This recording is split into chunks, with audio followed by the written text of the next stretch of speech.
There is a version of this story you already carry somewhere in your mind, even if you've never thought about it deeply. Four boys from Liverpool who didn't just find success, they changed something in the world forever. The screaming crowds, the endless headlines, the music that somehow felt like it belonged to everyone who heard it. And then, the silence.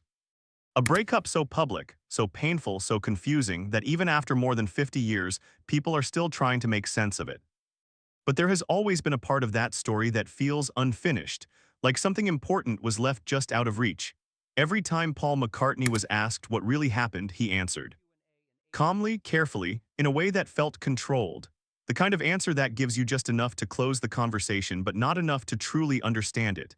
And for a long time, that was enough. People accepted those answers.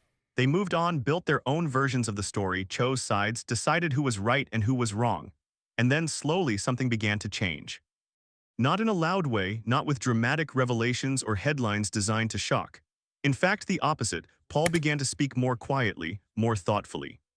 Like someone who had carried something for a long time and was finally ready to let parts of it go. And in that quieter tone, he started saying things he had never quite said before. Not accusations. Not statements meant to blame, something harder to define. Something that felt closer to the truth but also more complicated than people expected. And when you begin to listen closely, really listen, across interviews, documentaries, small comments in conversations that most people might overlook, a different picture begins to form. One that is more human, more layered, and in many ways more heartbreaking. This is that story. To understand what Paul eventually said, you have to understand what he was holding onto all those years. Because what most people miss is this: he wasn't just answering questions, he was protecting something. When people talk about the breakup of the Beatles, they often reduce it to business. Contracts, money, management disputes, legal battles. And yes, all of that was real, it happened, it mattered, it caused damage that took years to untangle. But underneath all of that, there was something else.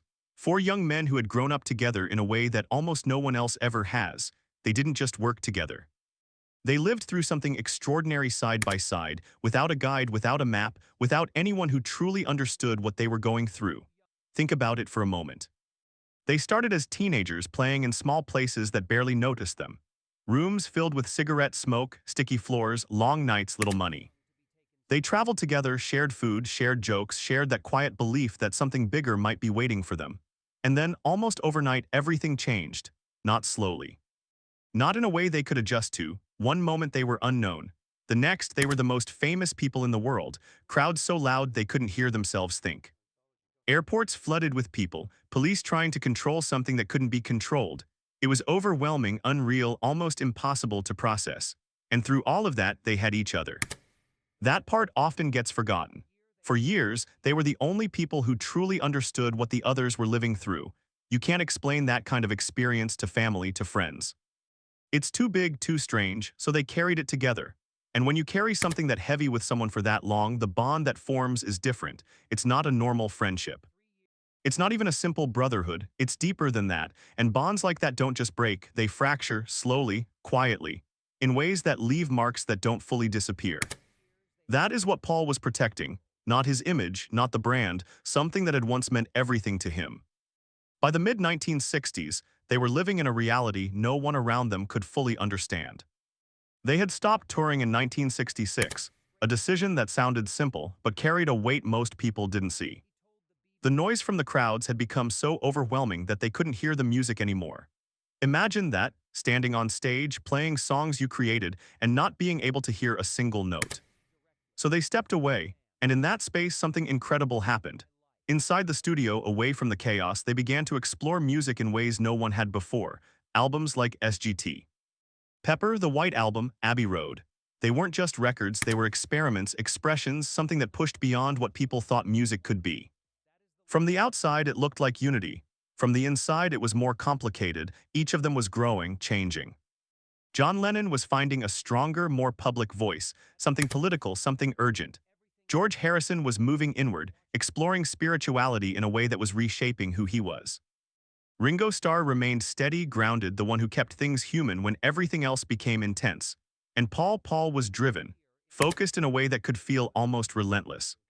He cared about every detail, every arrangement, every direction the band might take next. That drive helped create something extraordinary.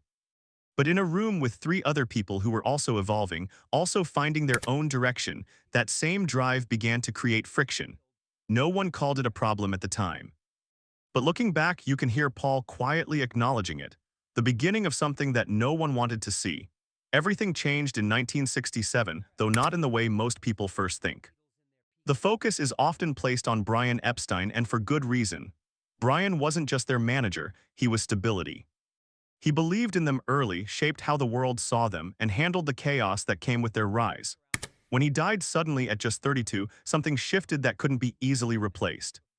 Paul has spoken about that moment with a weight that still feels present, because Brian wasn't just managing business, he was holding something together. And when he was gone, that structure disappeared. Suddenly, they were left to manage everything themselves at the height of their fame with no clear direction. They tried. They created Apple Corps, something that was meant to be more than a company, a place for creativity, for freedom, for artists to exist without pressure. It was a beautiful idea, but it didn't hold. The finances became messy, the structure unclear. People were brought in who didn't fully understand what they were stepping into. Money moved in ways that raised questions. And slowly, a new question started to grow louder. Who is in charge? Who decides? Who leads? Looking back, Paul doesn't frame this as a simple leadership struggle. He frames it differently, as grief. Four people trying to hold something together after losing the one person who knew how to do it. Then came a name that changed everything, though not in the way most people expect. Not Yoko Ono. Not Linda McCartney. Alan Klein, a figure known in the industry, respected, feared, effective, someone who understood the business side at a level that felt powerful. John met him first and, according to accounts, was convinced quickly. George and Ringo followed, Paul didn't. He wanted Lee Eastman, someone he trusted, someone whose approach felt more stable, more transparent. But the decision wasn't his alone. 3-1. Klein was brought in. Years later, Paul speaks about that moment without anger, without trying to claim victory. He understands how it looked. His choice was tied to family. He knows that. But he also says quietly that he believed he was right, and history in some ways supported that feeling. Klein's time with the band led to disputes, questions about finances, legal complications that lasted years. According to reports, concerns were raised about how things were handled, though no simple conclusion was ever agreed upon. But what stands out in Paul's reflection isn't satisfaction, it's sadness. Because he never wanted to be right, he wanted them to stay together. For years, the story people told about the breakup centered around Yoko Ono. It was simple, easy to understand, easy to repeat. But Paul has consistently pushed back against that.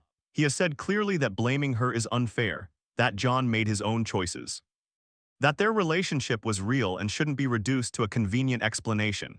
And yet, when Paul speaks more deeply, something more complex appears.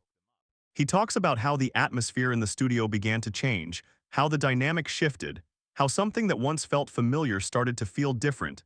He doesn't call it jealousy. But there is something in his words, something quiet, something difficult to fully describe, a sense of distance. Of watching someone you were deeply connected to begin to move in a different direction. And then there is John.